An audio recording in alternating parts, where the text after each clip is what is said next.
என்னங்க இந்த தீர்ப்பு எல்லாருக்கும் ரொம்ப பிடிச்சிருந்ததா? நம்மளை ரொம்ப சிந்திக்க வைக்கிற மாதிரியான பட்டிமன்றத்தை கொடுத்த ஆசிரியர் திரு செந்தில்நாதன் அவர்களுக்கும் அவரது 4ஆம் வகுப்பு ஆ பிரிவு மாணவர்களுக்கும் நன்றி.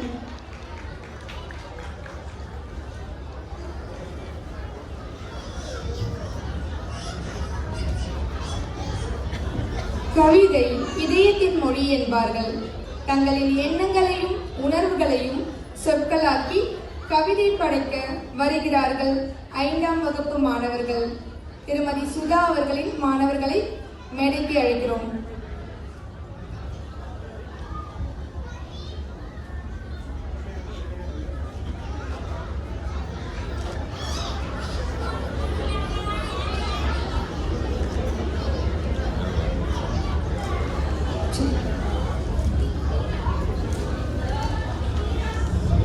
வணக்கம், என் பேர் அக்ஷய். இன்னைக்கு நான் 5ஆம் வகுப்பில் படிக்கிறேன். இன்னைக்கு நான் ஒரு கவிதையை இயற்கை பற்றி பேச போகிறேன். காலை நேரத்து சூரியன் அது கண்களுக்கு ஒரு பொருள் வண்ணம். கிளிகளில் பாடும் பறவைகள் அவை செய்திகளுக்கு ஒரு இன்னிசை. மண்ணில் விழும் மழை துளி அது மண்ணிற்கு தரும் மகிழ்ச்சி. வீசும் குளிர்ந்த தென்றால் அது உடலுக்கு தன்றும் பொன்றால். ஊர்ந்து குலுங்கும் மலர்கள் நாம் பூமிக்கு சூழி நகைகள். காக்க வேண்டிய இறக்கை நாம் காற்றில் போற்றும் பொக்கிஷம். நன்றி.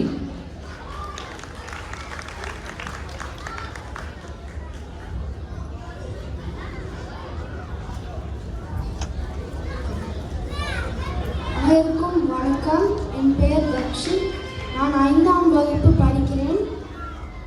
நான் பனிமலை பற்றி ஒரு கவிதை எழுதும் போது எனக்குள் ஒரு கேள்வி வந்துச்சு. அதையே உங்கள் முன் வைக்கிறேன். இதோ. பெரும் பனிமலை ஒன்று கொஞ்சம் கொஞ்சமாய் உடைய வளைந்து நெளிந்து ஓடும் நதையோ அதை இழுத்துச் செல்ல கண்கள் மூடி கவனித்தால் அமைதியின் கனமான மூச்சை போல் இருக்கும். கண் திறந்து பார்த்தால் வெண்மையான மௌனத்தில் ஒளி துளிகள் நடனமாடும். இதை ஆர்வம் மிகுந்த கண்களால் ரசிப்பதோ கரையில் நிற்கும் உயிரினங்கள். அதே நேரம் நதியில் அதன் அருகே வந்து வியப்பதோ நீந்தி செல்லும் மீன்கள். கடந்து செல்லும் பாதை முழுவதும் உடைப்பட்டு இறுதியில் கடலில் கலக்குவர்.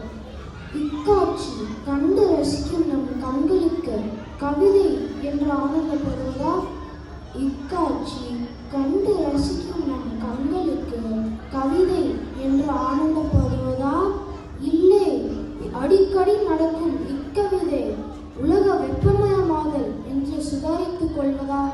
சிந்திக்கும் நேரம் இது. நன்றி, வணக்கம்.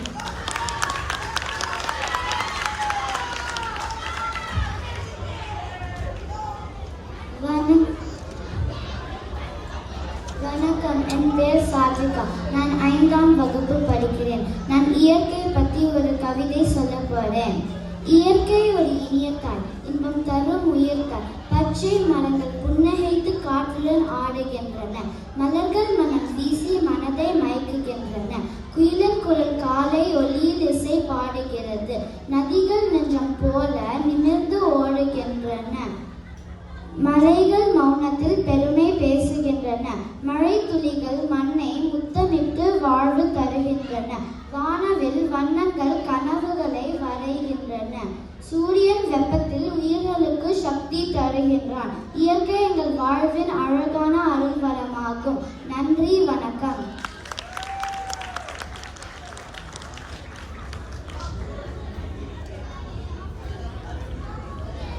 வணக்கம், என் பேர் விஷாலா.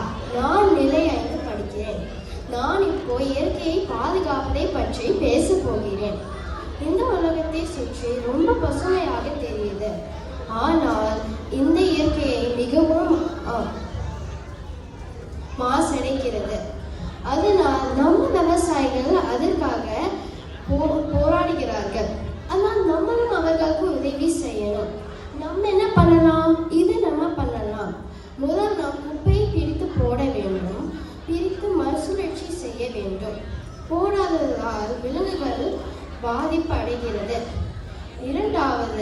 நம்மிடம் உள்ள வளங்களை போற்றி பாதுகாக்க வேண்டும் மற்றும் நீர்நிலைகளை வற்றாமல் பாதுகாக்க வேண்டும். ஆனால் இது மட்டும் இந்த உலகத்தில் இருக்கிற பிரச்சனைகள் கிடையாது. இன்னும் நிறைய பிரச்சனைகள் இருக்கு. அதனால் நம்ம தான் நம் உலகத்தை காப்பாற்ற முயற்சி செய்யணும். நன்றி, வணக்கம்.